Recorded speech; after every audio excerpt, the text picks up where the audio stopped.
Let's make some noise. Come on.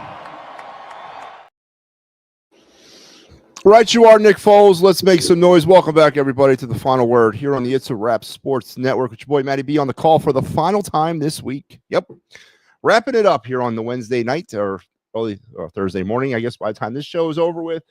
Coming in a little bit late tonight as we were waiting on the Get Processed post-game show. Sixers with a very impressive opening day win over the Boston Celtics. A come-from-behind win. Joel Embiid on a minutes restriction. Edgecombe was setting a rookie scoring record in the opening game. I mean, listen. Yeah, whatever. But if you want to talk Sixers, I'm more than able to. We can do that. Also on the slate tonight, unfortunately, for those of you that are fans of the Birds Blast, which I, of course, am, with Kyle Quinn, we will not, I repeat, not be able to get the Birds Blast in this week due to some massive scheduling conflicts that I essentially am responsible for. Kyle could not accommodate me today. We tried several different windows. It just didn't work. But fear not, we will have a Birds Blast segment here on the show tonight as we'll break down Eagles-Giants Birds Blast style. So we'll get into the Eagles-Giants. It is appropriate. It's Wednesday. It's the first day of practice. So we'll get into the Eagles-Giants game. That'll be our main course tonight. Flyers are off until tomorrow night. Phillies are off until March. So if you want to talk about any of that stuff, we can do it. Our Day in Philadelphia Sports History, of course, our Of the Night segment and our card review are all also in play on this final episode of our broadcast week of the Final Word. Again, for those of you that are not aware of my personal life, which none of you should be unless I've told you about it, I will be traveling tomorrow. I got to go down to Knoxville, Tennessee for the weekend. So I will not be back in this net probably until Tuesday, maybe. Monday if things work out, but Tuesday probably is the more appropriate time is when I'll be back for the Final Word. So you got to soak me in now because you're not going to see me for a few days after this. So well, let's get it started here on the program. Joe Hale says, hey, everybody. Joe, how are you? Again, I apologize for coming on late, but it's post-game season, and that means I'm going to be having to be fluctuating around the post-games, and when I'm not doing a post-game, of course, but I'm here. Star Wars says Sixers are not good still. Yeah, I mean, I'm not ready to reserve my seat down on Broad Street quite yet. Star Wars, I got it, but with all the pessimism starting or surrounding this team for rightful reasons, they came out tonight and put on a good show. Yeah, you had the Boston Celtics without Tatum, but you also had the Sixers without Paul George. So, and you had Joel Embiid on a minutes restriction. What, 4 points in 20 minutes? That can't be what we've been waiting for.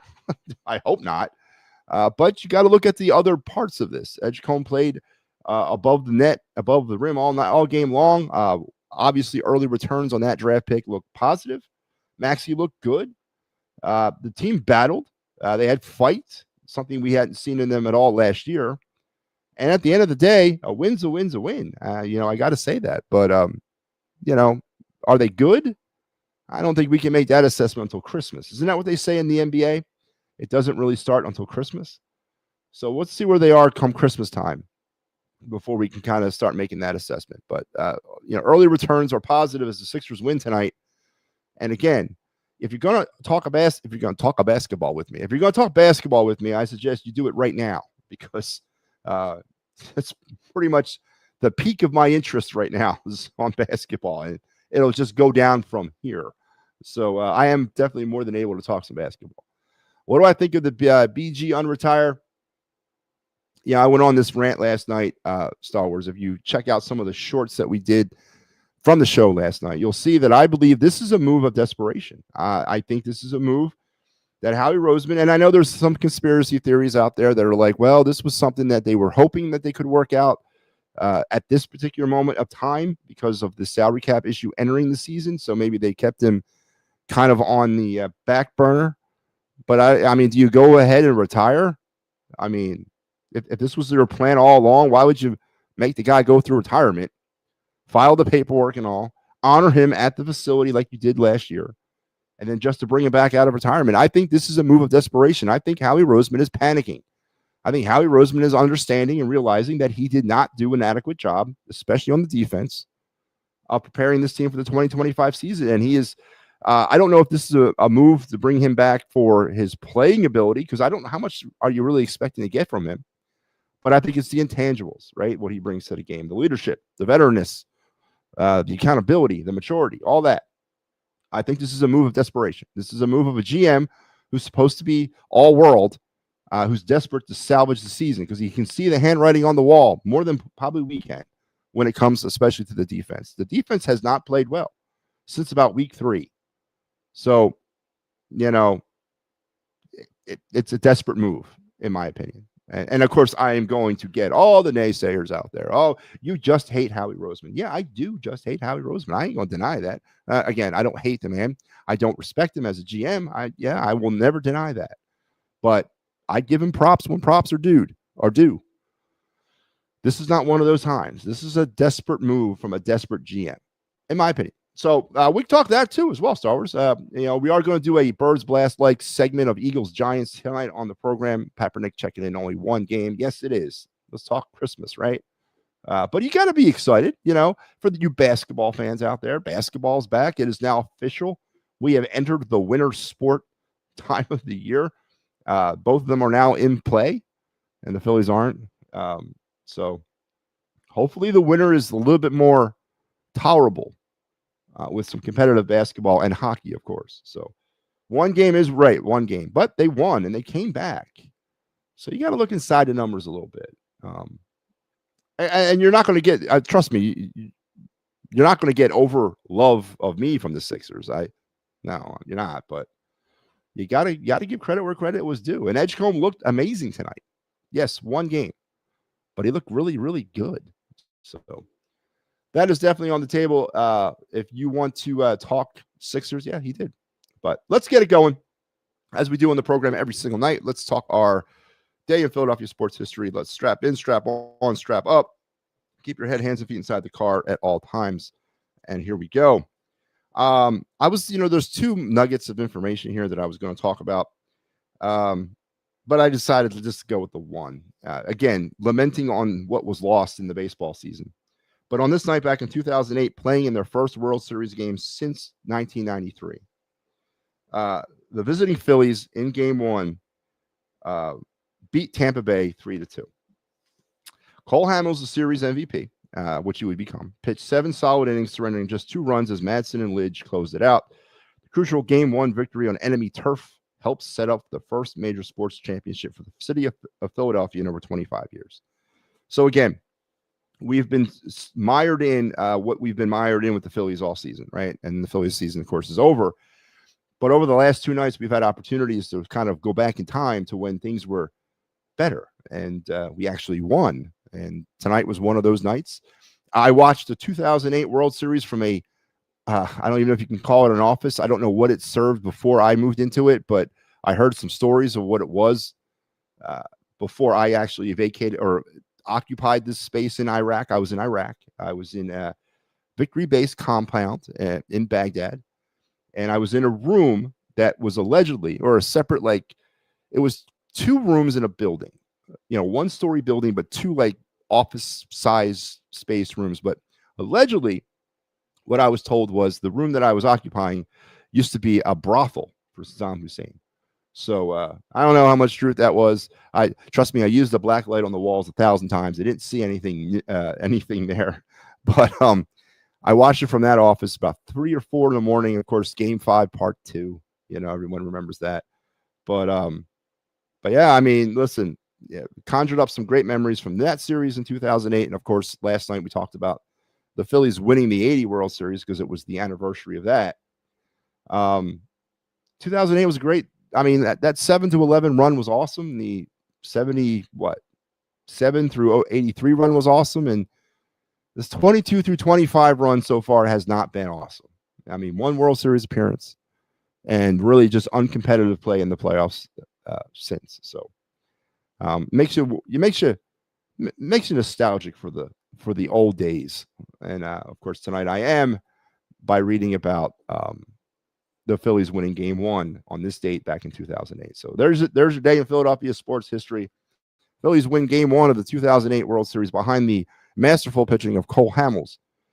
And the actual organized bullpen that had a closer and or a setup guy and a closer. Maybe Rob Thompson should be tuning into this show. Maybe give him a little sneak peek to the future. Vic Fangio said he's been testing Brandon Graham since his retirement. He should not have retired. Vic says he's lighting the fire in Brandon. You know what? Listen, Star Wars, what's Vic Fangio going to sit up there and say? This is a terrible move. I mean, is he going to be like, yeah, whatever. We're trying anything. We're kicking the tires on everybody. I mean, what do you expect the man to say? Of course, he's going to kind of build him up. I'm not telling you can't get something out of Brandon Graham, but are you going to get from Brandon Graham? Are you going to get what you need to repeat as Super Bowl champions? That's the big question. And regardless of how we feel about Brandon Graham, which we should feel very, very good about him, he's an all-time Eagle, 2-time Super Bowl champion. One of the prime players and perhaps the second biggest play in Eagle history. I'm not taking anything away from the legacy of Brandon Graham. Trust me, I'm not. This is not about Brandon Graham. This is about the organization not preparing itself adequately for 2025 on the defense. You can try to talk me out of that. And of course, this move a cost-effective, not losing any assets, trying to upgrade a spot along the defensive line? Yes. It's a smart business move, but it's also a desperate business move at the same time. Because Howie knows that he's going to have to give up some more assets if this is just the beginning, hopefully, of trying to get better at the trade deadline. He's going to have to give up more assets in the draft, and it's going to cost. So you have a way to internally plug a hole, or at least get another body in there that provides more, I think, in the X factor way than actually on the field. Then it's a smart decision. But to me, it just stinks of desperation. And it's a move that you could say he should never have retired. We can say that up and down the pike, but he did retire. He did get out. And the fact that they brought him back, again, to me, it stinks of desperation. So I hope it works out. And again, I'm not trying to assuage Brandon Graham here. This is all, of course, directed at Howie Roseman, 100%. But how much are we going to get from him? And is he the missing piece to the defense to push us over the top and win a second straight Super Bowl? Those are the questions that everybody wants to know. So, all right. Before we get into our first segment, let me remind you here on the program, as you might have earlier seen, the Get Processed. Yeah, it's called the Get Processed Show, Pat. It boggles my mind that he doesn't know the name of his own show. But anyway, it was the season premiere or series premiere of the Get Processed. And we'll be back on Saturday night against the Hornets. And then every post-game show from his point forward, as Pat Bernard will be your guide through, hopefully, a entertaining 76er season. You guys got to keep him honest, though. When he starts flubbing the name of his own show, remind him it's called the Get Processed Show. I know he struggled with it a little bit tonight. Opening night jitters for Pat, I guess. But yeah, well, please be here for the Get Processed Show. The Get Processed Show. All right. So I guess let's get into the Birds Blast segment. Again, I apologize for those of you who were expecting to see Kyle and me go back and forth as we typically do every week. It just couldn't happen. Timelines were compressed. Scheduling windows did not line up, and I had a cut bait. And then my replacement for Kyle allegedly is too tied up in the world of Pee Wee football to come on, as he's been busy lately. So I'm going to go it alone, and I'm not going to do a show. I'm just going to do a segment. So we're going to call this the Birds Blast segment with MattyB. But we're going to do it like we usually do when it comes to the Birds Blast. We're going to talk a little bit about the game against the Vikings. We're going to kind of put a bow around that, and we'll break some ground on the Eagle Giants. It's a little earlier in the week to do that, but as I said, I'm not going to be here. This is the last time you're going to see me. So I got to get my 2 cents worth in. Eagles, we're going to head into so to sort of put a bow on the Viking game. A lot was talked about Jalen Hurts and an amazing passing performance by that quarterback, especially in the second half of that game. The Eagles have not been a model of consistency this year. They have lacked scoring ability in the second half, especially. But this game, there was some consistency because they scored 14 points in the first half and 14 points in the second half. Now, we can go back and forth and debate whether or not you give 7 points of those 14 points to the offense, which you can't because the defense scored it. And the offense struggled at times, large swaths of time in this game. The offense struggled. But when Jalen Hurts got it going, he got it going in a big way. Big time plays, over 300 yards passing, no turnovers for him, and was sort of instrumental in getting this game over the top for the Eagles. Now, defensively, whenever you let Carson Wentz carve you up for over 300 plus yards, I think there's some cause here. I think there's some concern. Carson Wentz is not the fleetest foot of quarterbacks, and yet he had a few big runs himself.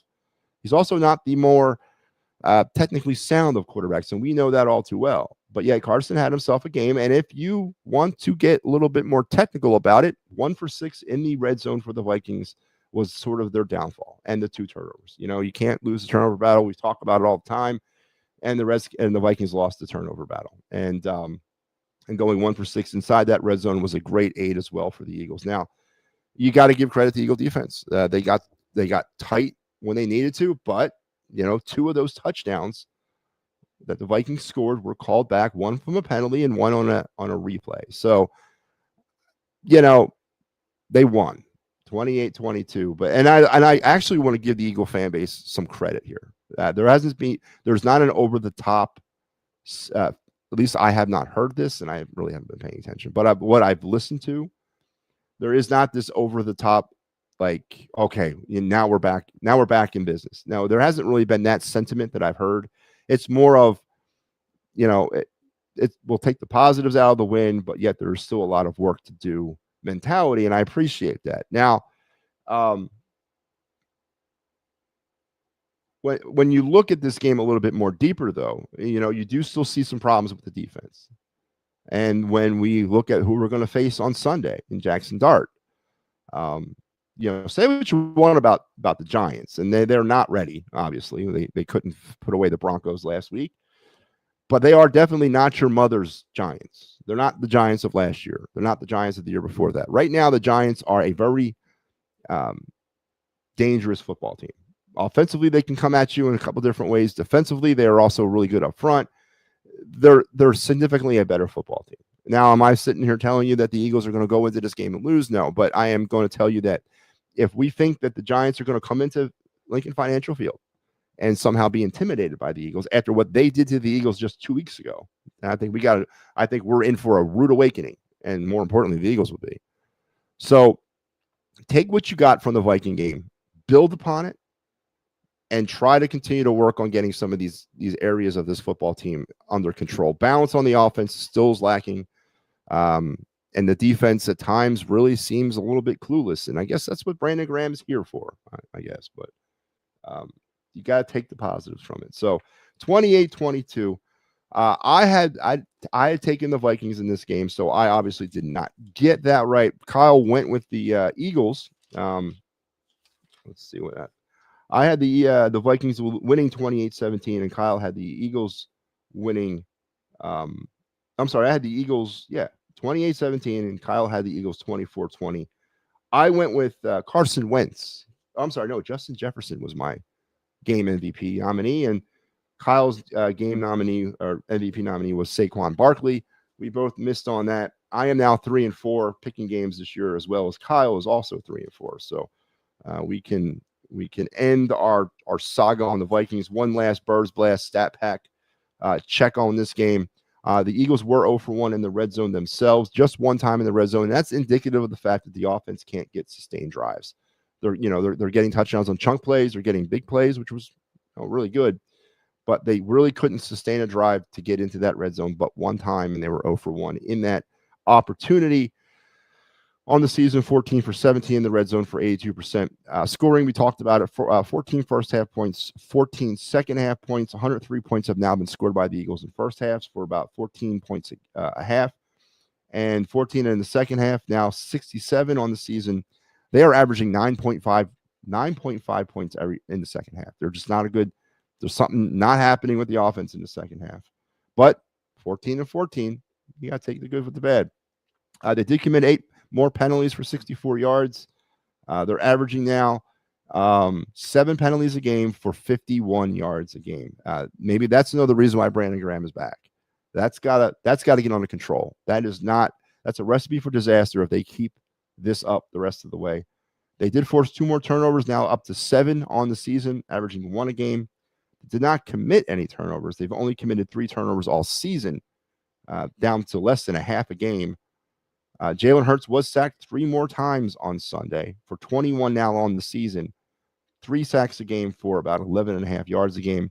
They got to Carson Wentz 2 times, but they were in his face numerous amounts of times. Honestly, I don't know how he finished that game.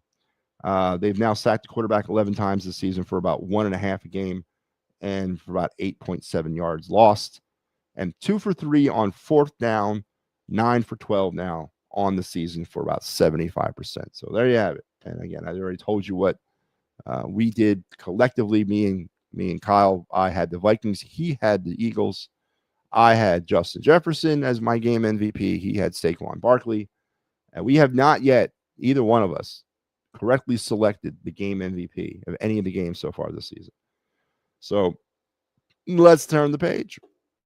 On Sunday at Lincoln Financial Field, the Philadelphia Eagles will get it on with the Giants. The weather on Sunday is looking like partly cloudy with a high of 58 and a low of 42. So a very seasonable late October game for the Eagles at the Link, 1 o'clock kickoff, by the way. It is Kelly Green week, folks. The Eagles will be resurrecting their Kelly Green green and gray combinations for this game. Giants, as Gridiron Database is reporting, will go all white. They'll wear their Wentz whites. I am a big-time supporter of the Kelly Greens, 100%. I want to see them take it a step further. I want the Eagles to go back to the NFL and say we are changing our complete uniform combinations back to Kelly Green to include the white tops with the silver bottoms. That's what I want to see. I want to see the old. I want them to go back completely to Kelly Greens. I want to get rid of the midnight. I don't even know if it's called midnight green anymore. I don't know. What do you call this color green that they use? It was midnight when they went away from the Kelly Green, but I don't think it's midnight green anymore. Man, maybe it is. But let's go back to the Kelly Greens. They were really an awesome uniform. And go back to the Eagle with the football and the talent. Go back to that logo. I mean, that's Eagle football. So, but the Eagles will be wearing Kelly Green uniforms come Sunday. So be on the lookout for that for all you Kelly Green fans. The first injury report of the week has been sent out, and the Eagles got a ton of walking wounded early in the week. A.J. Brown did not participate due to the hamstring. Cam Jurgens did not participate due to the knee. Dory Jackson with a concussion did not participate. Ojulari did not participate. Jeremiah Trotter did not participate. Landon Dickerson was at practice but limited. Ojimo was limited. Dallas Goedert limited. Cal Kachera limited. Jacorian Bennett limited, but that's actually a good sign. And Brandon Graham was a full participant for the Eagles.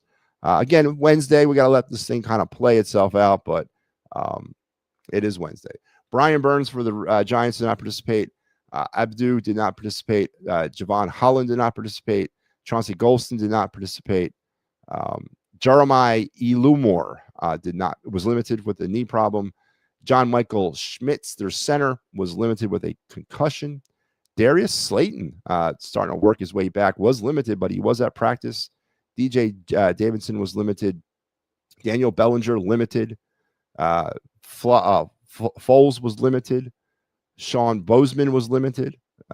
Jackson Dart was a full participant, but he is showing up on their injury report with an ankle. And their kicker, Graham Gano, dealing with a groin problem, was also a full participant today for the Giants. So a bunch of walking wounded for both teams right now. That'll probably clean itself up as we move through the week. You know, some of the interesting injuries for the Eagles, obviously, we can talk A.J. Brown, dealing with a hamstring problem. Cam Jurgens, of course, has been dealing with that knee issue all season. Dory Jackson, concussion. I mean, that defensive secondary might be getting thinner. He's got a pass protocol, which I'm pretty sure he will be. Landon Dickerson, of course, still dealing with the ankle, and now the back, now an ankle problem. Dallas Goedert and Grant Calcaterra both limited today. So there you go. There's your starting and your backup tight ends. Both listed as limited today with nagging injuries. Goddard, a calf problem. Calcaterra, an oblique problem. and positive with Jacorian Bennett coming back and actually being on the practice field. So we got to wait for this stuff to kind of balance itself out as the week rolls on. But a lot of walking wounded, and I guess the first question for me, with the bye week looming, and the fact that we have a huge game coming out of that bye on Monday Night Football against the Packers, does Cam Jurgens deserve and Landon Dickerson deserve to sit for this game to get an extra week of rest? And I guess when you look at the grand scheme of the season, you can kind of lean towards yes, but you also have to look at the 5-meter target. I'm using an Army phrase, 5-meter target, which is a target that's right in front of you. Can the Eagles really afford to lose another game within their division? Can they afford to get swept by the Giants? Now, I don't. If you're going to lose to anybody twice in your own division this year, the Giants might be the best team to do that with, because I don't think the Giants will be in play for the division. But can you really afford to lose another divisional game, another head-to-head, and another conference game? Because those are the ones that matter there at the end when it comes to tiebreakers. So this is an interesting conundrum here for Nick Sirianni. What do you put your eggs in the basket for week 8, or do you sit back and say, you know what, we got a whole allegedly half a season left. Let's play it smart. Let's sit our walking wounded, because Cam Jurgens really deserves the week off. I think if you want to sort of compartmentalize this thing, maybe you sit Jurgens, play Dickerson, but sit Jurgens and just give him that extra week. But interesting situation as far as this team's long-term health. I know everyone's eyeing up the bye week as the get well time, and it always is, but the Jurgens injury has been something he's been dealing with all season long. Is 1 week going to really magically cure him? Landon Dickerson's been the back issue's been ongoing since last year. Again, is 1 week going to cure him? Some of the nagging injuries, the hamstring problems, the concussion issues, those are the injuries you're looking at getting better through the bye week. But are the Eagles in their health? Is that something that's starting to become a concern? Because this was not a problem last year for the most part. They were a healthy team for the most part of 2024, and now they've been dealing with injury problems pretty much all season long. So interesting question to kind of start off this week about terms of playing certain players. Should they sit him, or should they let him go? Thank goodness we can bench Ringo. Be careful, Star Wars. I mean, you're talking about one of your GM's draft picks, one of your GM's high draft picks that has not worked out. So be careful. I don't want the Howie Roseman Gestapo to pull you out of your home in the middle of the night and take you to a re-indoctrination camp. Let them know MattyB sent you, by the way. But going back on the revisionist history about the Giants, of course, 2 weeks ago at the Meadowlands, the Eagles lost 34-17. Nothing positive really to pull out of this game. A lot of negative stuff. 2 for 3 in the red zone, which means, they had their opportunities early. Only 17 points scored in the first half. None of the points the Eagles scored in this game happened in the second half. Probably the biggest blemish on this game was the fact that the Eagle offense mustered absolutely no points in the second half of this game. They did also commit 2 turnovers. Jalen was sacked 3 times in that game for 17 yards, and nothing positive, of course. And then, you got to also look at it from a defensive standpoint. What Cam Scatterbu and what Jackson Dart did to this team was not something that you could really get behind. So with all that being said, what do I think is going to happen on Sunday at Lincoln Financial Field? So let's get the revenge thing out of the way first. Is this really what people are looking at this game as? How far have we sunk if we're talking Eagles Giants revenge game week 8? This is not a revenge game. This is a game that the Eagles need. This is a game the Eagles are playing against a, on paper, inferior opponent. So there's no revenge involved here. It's just a fact that you got to go out and maybe avenge yourself, but not revenge yourself. It wasn't like something was stolen from the Eagles. The Eagles got their asses kicked on that Sunday. So going back out and proving to the world that, listen, we're the better team. So I don't want to put any extra pressure on this football team that they got to go out and actually hammer the Giants into the ground, which is funny because when I remember talking about the first game, I remember saying it was crucial that the Eagles went out and hammered the Giants into the ground. I thought that was a crucial part of the first game because of the way they had been playing. Now, as we look at week 8 and as we look at the walking wounded status of about half this football team, if we got to go into the bye week saying a win's a win, then so be it, because this team is desperate for some time off, a breather. So, you got to go out Sunday and you got to put your best foot forward and you got to play your best football, and then let the chips fall where they may. But I do think offensively, they'll continue some of the things they started against Minnesota. But will they be able to do that against this Giant front four as effectively as they were able against Minnesota's front four? I'm not telling you that Minnesota, were they a second overall ranked pass defense heading into that game against the Eagles? The Giants are not that. But where the Giants, I think, are better than the Vikings, and that's with their pass rush. And again, with the walking wounded, a lot of them along that offensive line, how does that really affect? Does that change Jalen Hurts' ability to mimic what he did on Sunday? Or not so much mimic it, but continue to sort of build on that. Balance is going to be the name of the game in this game. You got to try to get Saquon Barkley going. I'm going to be saying this every week until he does. They got to establish a run game at some point. They got to get the Giants off balance with the run game, and then they can sprinkle in Hurts and his passing ability. But if and I talked, was it Kaepernick last night I was talking to about it? If we think that the Eagles are going to go out week after week from this point forward and have to rely on Jalen Hurts to throw 300 yards in order to win a football game, it's going to be a long season, because I don't think he's capable of doing that week after week. But which, again, is not a bad thing. That's not the type of quarterback he is. He's a system guy. That's what he is. So you got to go out and you got to be balanced, and you got to incorporate that friggin' run attack. They got to get it going somehow. If it's not with Saquon, get it with A.J. Dillon. If it's not with A.J. Dillon, Shipley. If it ain't with Shipley, go with Cam Scatterboom. Oh, I'm sorry. He don't play for the Eagles. That's right. He plays for the Giants. Could have had him, but he don't play for the Eagles. They got to find some balance. So some of the matchups that I'm going to be looking at on Sunday, Jackson Dart and Cam Scatterboom against the Eagles defense. If there was two players that were synonymous with the beatdown, it was Cam Scatterboom and Jackson Dart. They just didn't have an answer for Dart when he got out in space. They didn't have an answer for Scatterboom when he got the football. I mean, Scatterboom was a wrecking crew going through that line. They got to have a better plan in place to stop both of them. And because honestly, even with Slayton potentially returning, if you can stop them two, you pretty much stop the Giants. But if you allow them to run wild like the Eagles did on that game Thursday night a few weeks ago, it's going to be a mimic of what you saw 2 weeks ago. So you got to find a way. Jalen Carter, Brandon Graham, if he plays, edge blitzing, something's got to give here. You got to keep Dart in front of you, and you got to put a helmet on Scatterboom, and don't let him run the way he did. I think Cam Scatterboom is going to be a very good player at this level.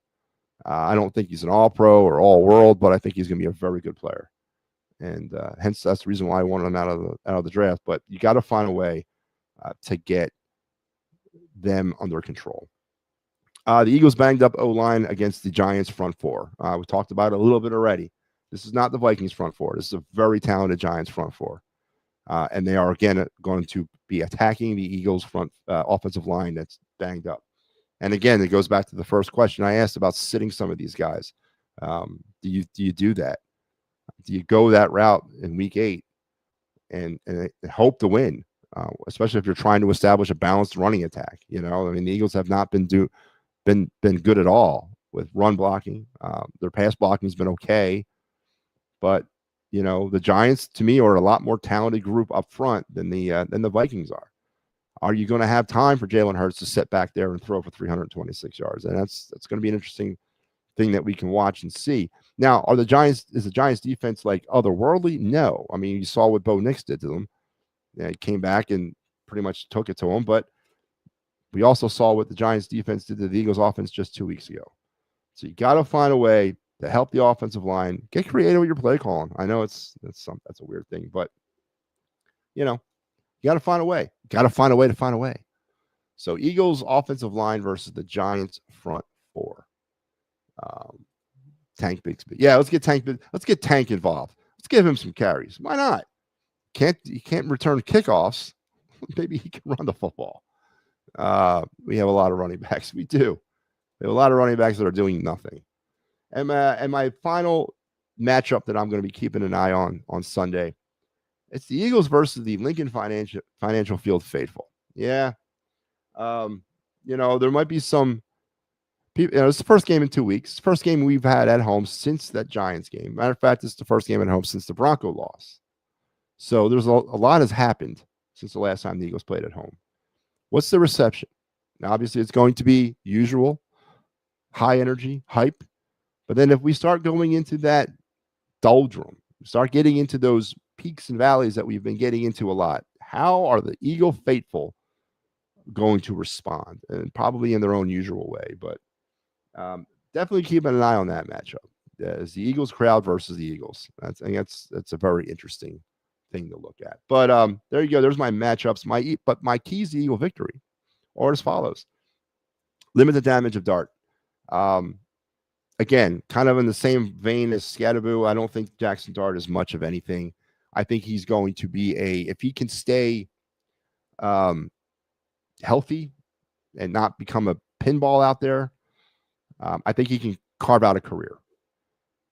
But I do think that a lot of this is the rookie thing, right? There's no tape, no tendencies, none of that stuff exists on Dart right now. And as he moves through the rookie season, some of that will start to take face, but he'll still be able to run that rookie shine all year, right?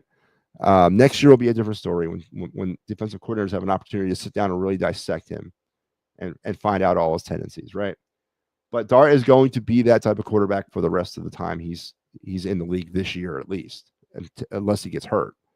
So they're going to lean on Dart. He is their number one offensive weapon, and Scatterboo's number two. So if you can find a way to keep him in front of you and limit the damage that he does with his feet, the rest should follow. So keep him in front of you and keep him on the ground, and they should be okay. Gang tackling. One of the worst exhibitions of tackling I saw in a very long time was the Eagles game a few weeks ago. Cam Scatterboo running through defensive backs trying to tackle with their helmets. Everyone's trying to go up high and hit him in the chest. The kid is pretty big. Get down there and hit him, stop him, slow him up. Somebody else come in and finish it up. Gang tackling, like we know how to do. So get your hands around Scatterboo, at least before he gets about 7 or 8 yards down the field, and make the first hit count. That was not happening in the first game against the Eagles. And the offense, it needs to go. We need to go now, especially heading into this game. Eagles offense, they got to go.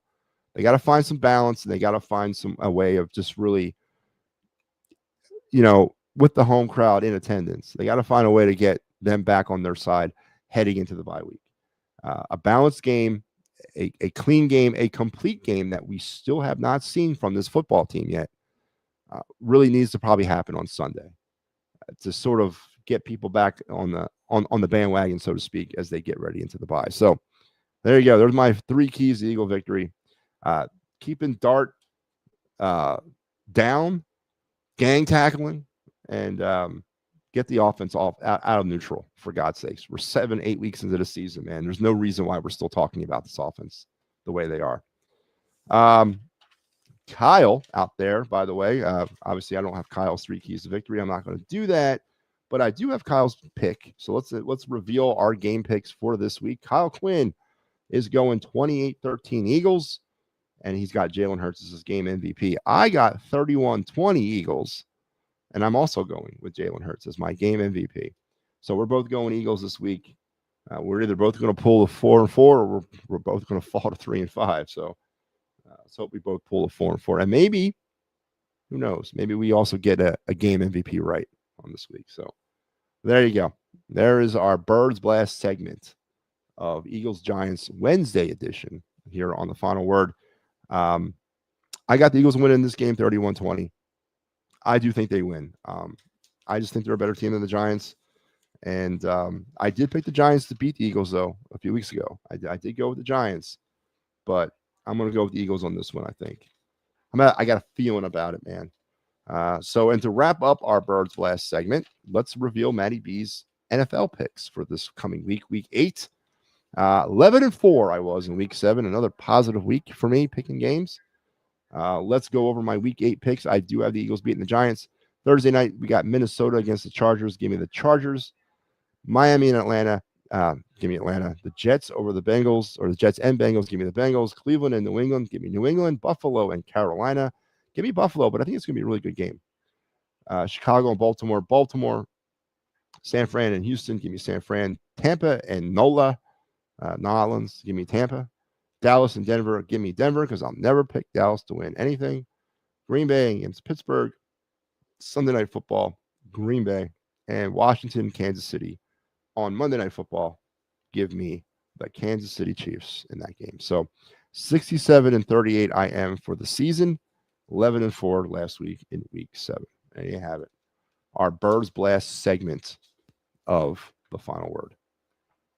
And hopefully, I listen, Kyle will be back when we come back. We will obviously not have a Birds Blast show next week because of the bye week, but then we'll be back to break down Eagles Packers and review Eagles Giants for you the week after that. And now that my going out of town schedule is probably going to end for a little bit, starting this next time, we should not have this problem. I mean, I'm sure we'll have scheduling problems, but not this type anymore. So bear with us as we get through this very challenging time on the network. But there you have it. Now, that segment was provided to you by the entire It's a Wrap Sports Network and everything we have to offer the rest of this week. Tomorrow, you got the Pittsburgh Sports Desk, or that's tonight. Tomorrow, you don't have the Birds Blast. You got the Gridiron Report or Gridiron Weekly. You got Flyers and Senators clearing the ice with Mike Lara, and you got nothing. I'm not going to be there, so I'm not on tomorrow. Friday, you got Props, Locks, and Parlays and the wraparound. That Props, Locks, and Parlay show is at 8 o'clock, not 7. I will figure this schedule out at some point. All right. No excuse, but I will figure it out. And on Saturday, you got the Attacking Third at 9. You got the Get Process Sixers postgame, Sixers Hornets, and then Clear the Ice in the afternoon as the Flyers have a matinee out on the island against the Islanders. So there's the rest of your week on the It's a Wrap Sports Network. All right, my friends, let's get it rolling. Let's keep it rolling here with our of the night segment.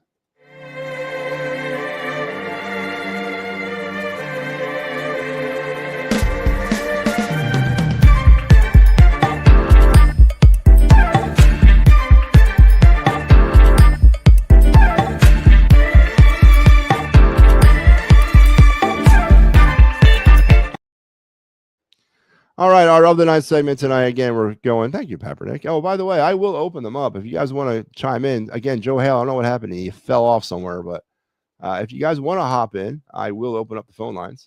They're open right now. Just as that link comes across your wherever it is you're listening to this or watching this, if you want to get on the show, click the link. It'll take you backstage. I will then put you on stage, and we will talk whatever it is you want to talk about. So. It is opened up for you guys right now.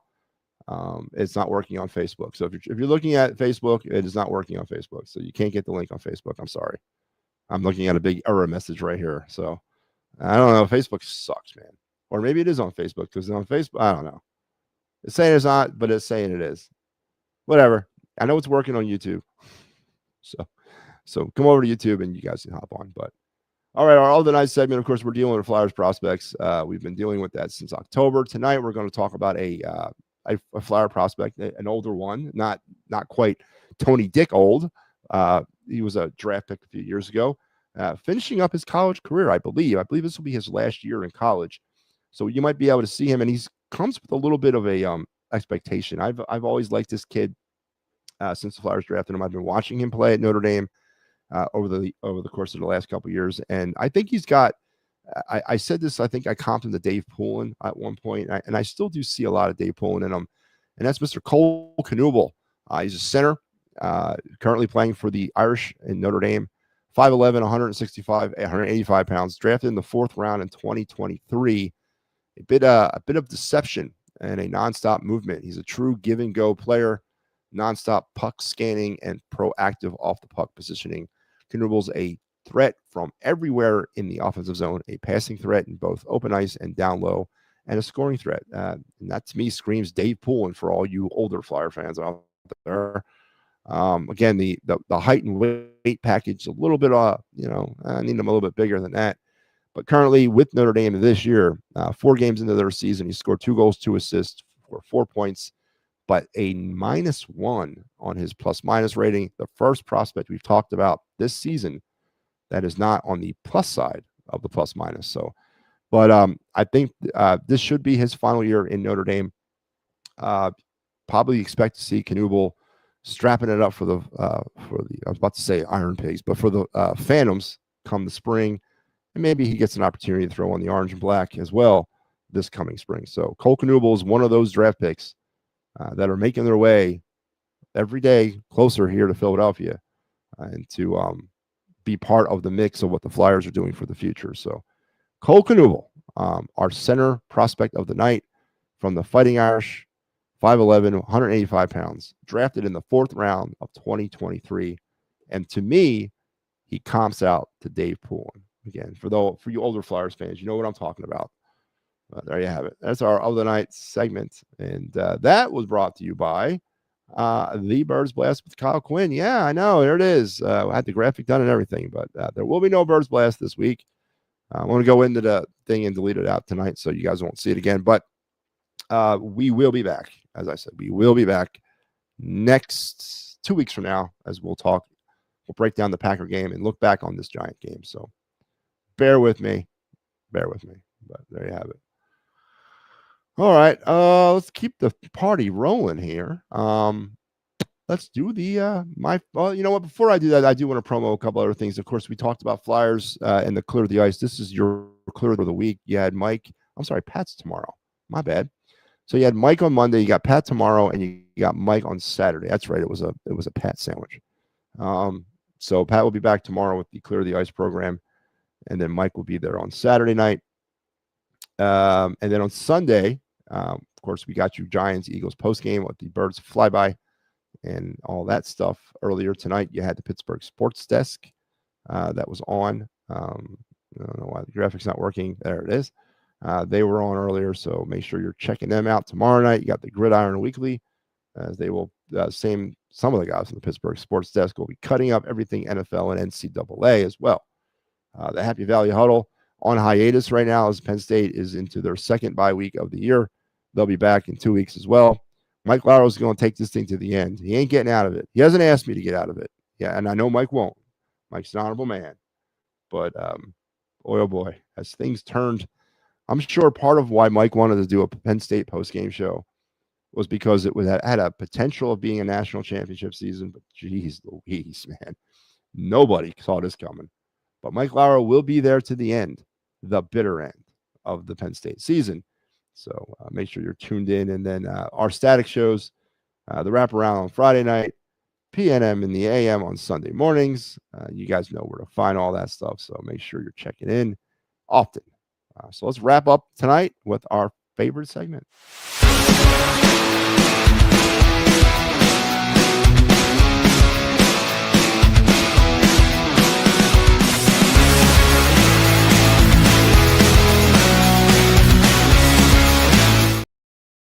Yeah, MattyB's card review. That's how we wrap up every show. We take one of my sports card from my collection and we talk a little bit about it. It's not all about finances, right? There's nostalgic memories. There's things that make you feel good about stuff. There's all kinds of things wrapped into sports card collecting. And you guys know what I mean. We talked last night about the 81 Tug McGraw Topps World Series card and how nostalgic that was for me. I thought we did a Harrison Bader card earlier in the week. From the Cardinals, and not that's nostalgic, but he's a Philly. So, and it's his Topps rookie cup card, not his Topps rookie card, but his rookie cup card. And tonight, we're no nostalgic involved here. I just like this card. It's really colorful and really cool. And it's from 2025 this year, Topps Chrome. A player that is expected to do a lot of things for the Baltimore Orioles, but has not really caught that wave yet. But he's part of that young, talented group of players that really struggled all year. And we're going to talk a little bit about Jordan Westberg. This is his 2025 Future Stars Topps Chrome card.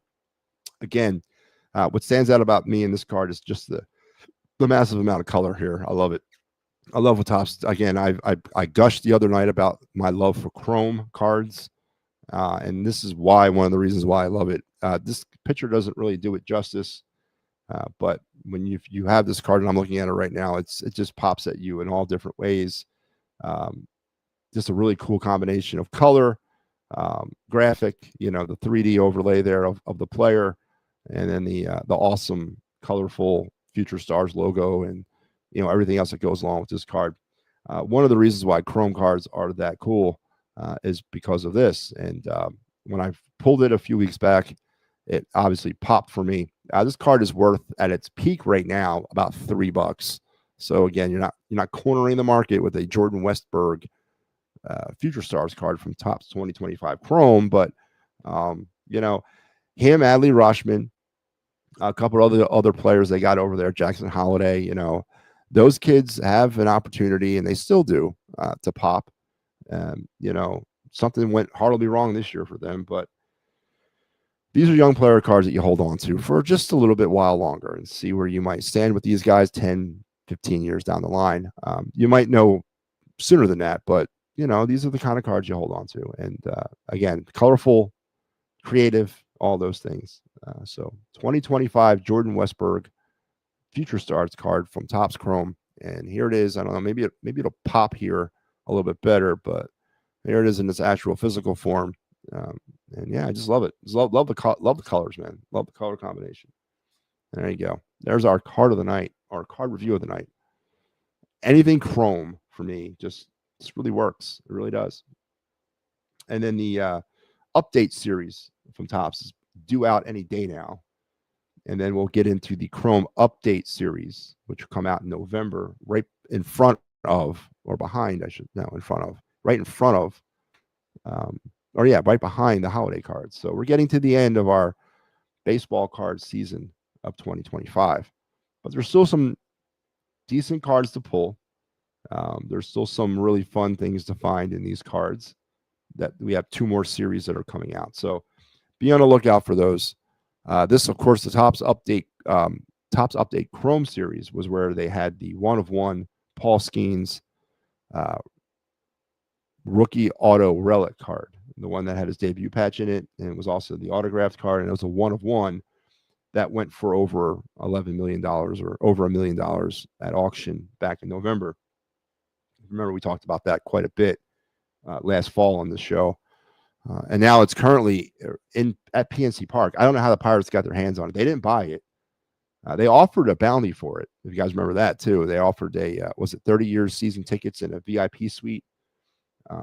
You get to hang out with Livy Dunn, some swag and all that for anybody that found it. But that person who found it was an 11-year-old kid who opened it up on Christmas morning under his tree.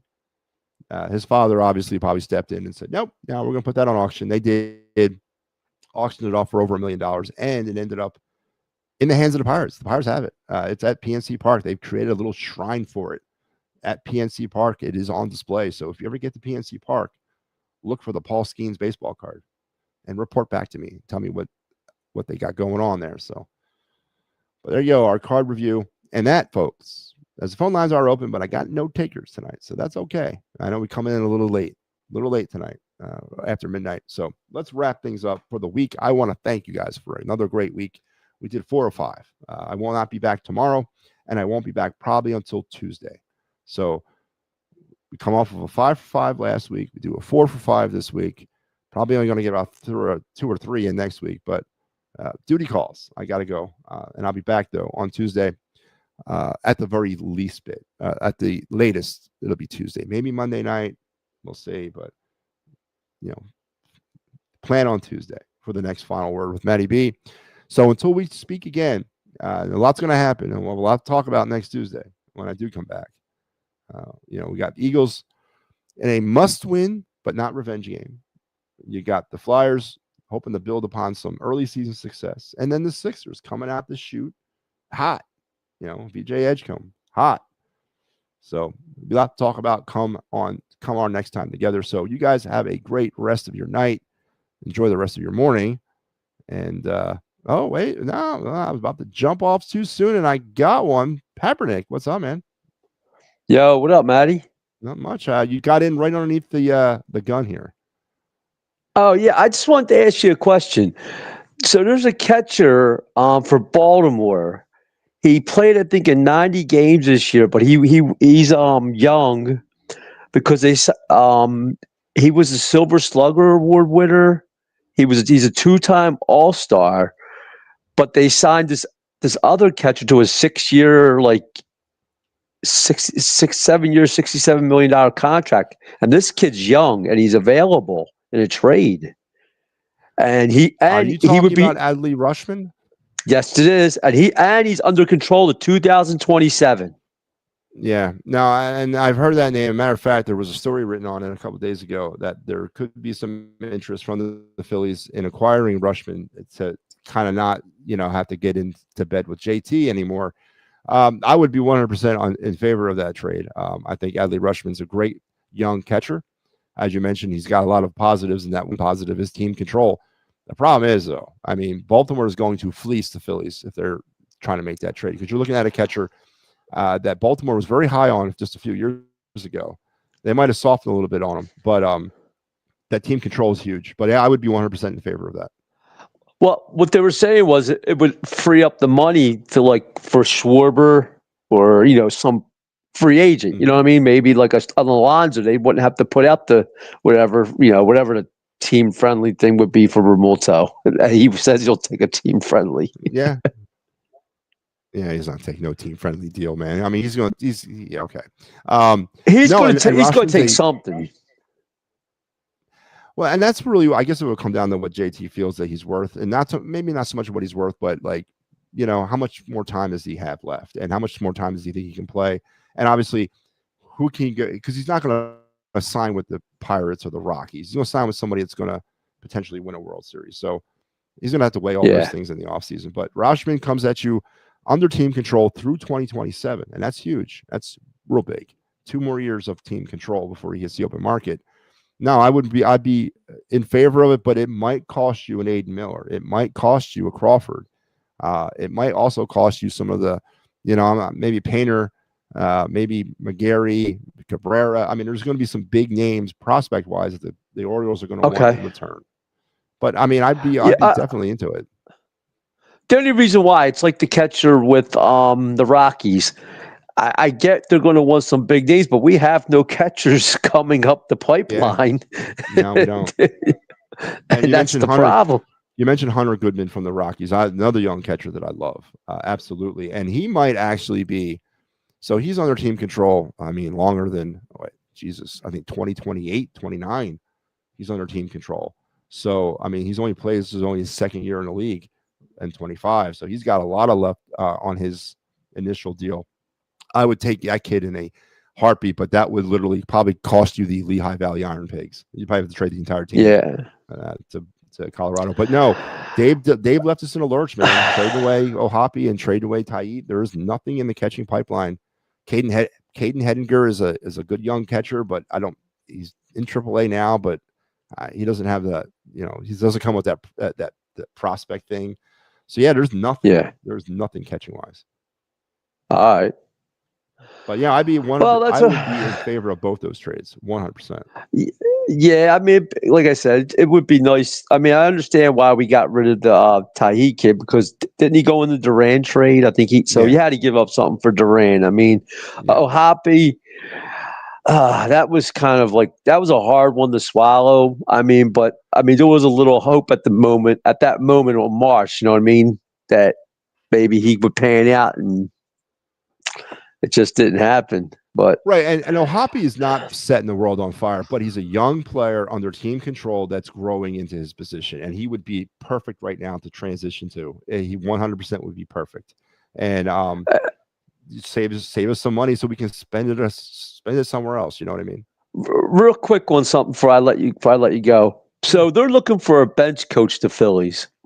And you hear Shelton from the Pirates, the former manager, Cairo, who was who took over for whatever the Nationals manager was this year. I don't understand that. I mean, I heard Knapp's name, Andrew Knapp. They said, but these are the guys that are going to be your next head coach, next manager when that guy gets fired mid-season. I mean, no, and that's what the big thing about this whole thing is, and I know I'm sure you read between the lines. They moved the guy out to bring in a safety net for Rob Thompson. Yeah, there's Dave Ross's name's been thrown around, Bob Melvin's name, Brandon Hyde, no, I don't want Shelton, Miguel Cairo, but Bruce Bochy's name's also circulating, but Bruce Bochy ain't coming here to be no goddamn bench manager. Rocco Baldelli, Luis Rojas. I mean, there's some of the names that I've heard that are couldn't they go after Don Mattingly still? Maybe try to talk him coming here. Could do that. I mean, they got the inside track. His kid is a GM. Yeah, they definitely. Well, that's what I mean.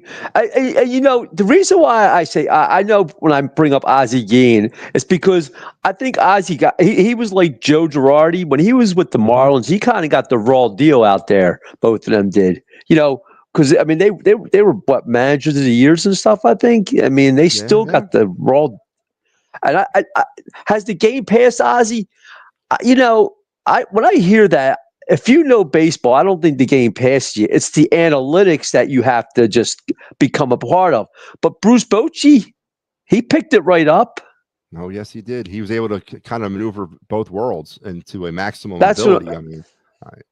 That's what I'm getting at. And Ozzie is still part of the game because he does work with the White Sox. He does TV stuff for them, so he's still around the game.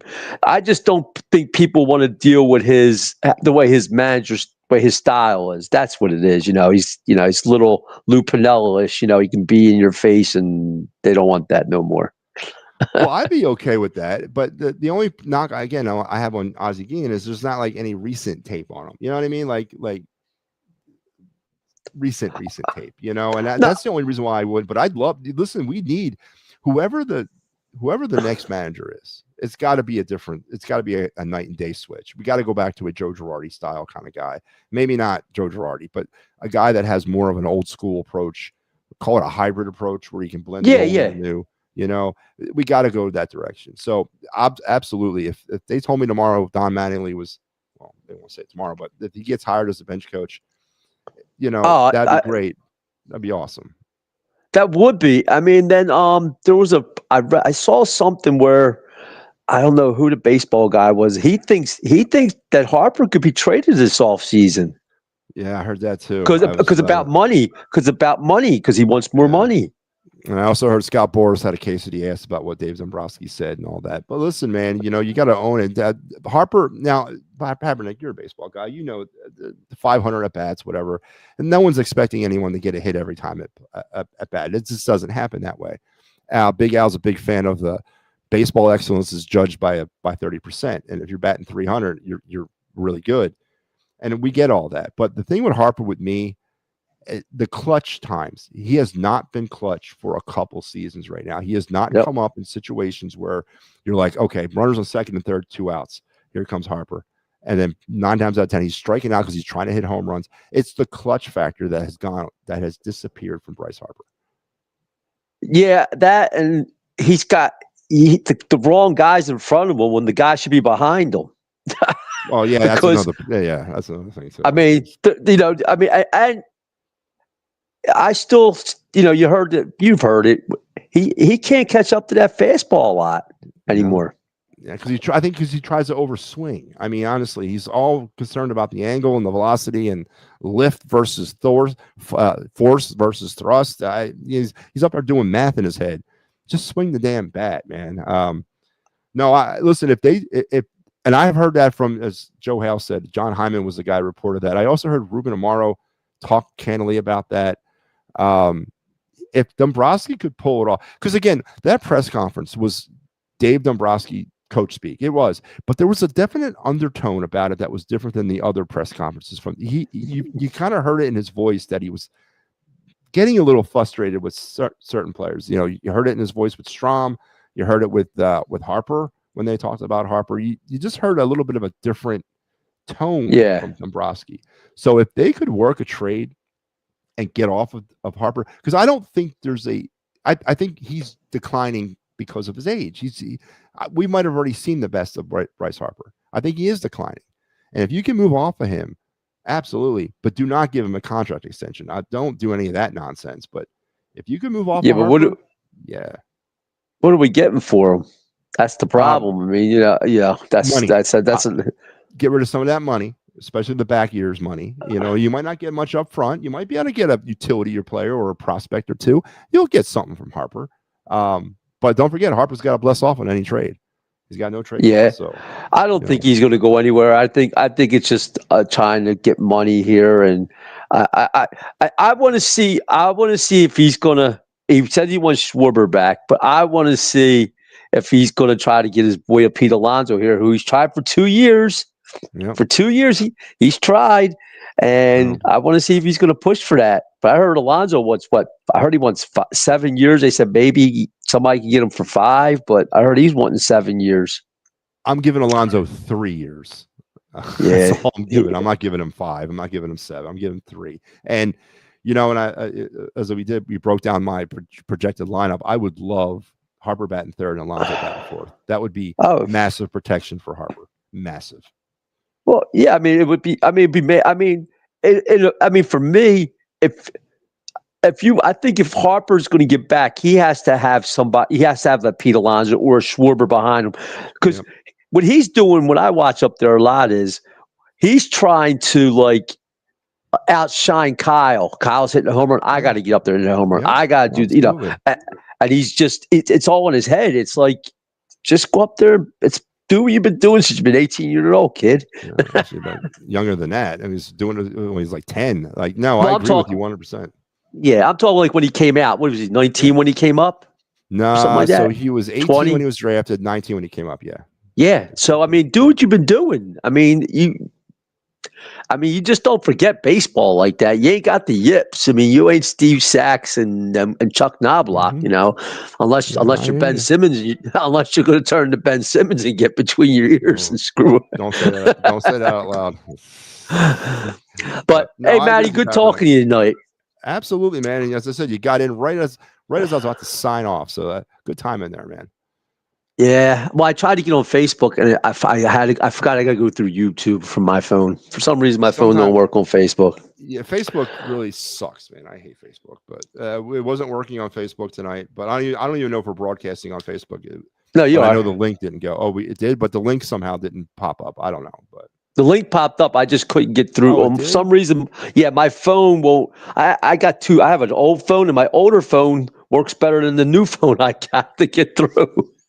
Yeah, that's always the way. But no, I got an error message over here saying that I couldn't get the link out on Facebook. But then earlier it said it went. Facebook sucks. I hate it. But Papernick, thank you very much for joining us this week. Continue. Have a good night, man. I will. You too, man. And we'll talk. We'll talk again.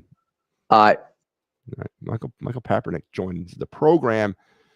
Good stuff. Now, barring Joe Hale. All right, Joe, if you're going to do it, you do it now, man, because I'm about to sign off. So I just want to let you know. I don't feel mad, but if you're going to hop in now. But we're going to sign off tonight. But thanks for Papernick. We picked up a new caller this week. Joining the ranks of Joe Hale and Ricky Deal, Michael Papernick. Where the hell's Ricky at tonight? It's too late for him. Let Ricky know we had a show tonight. But all right.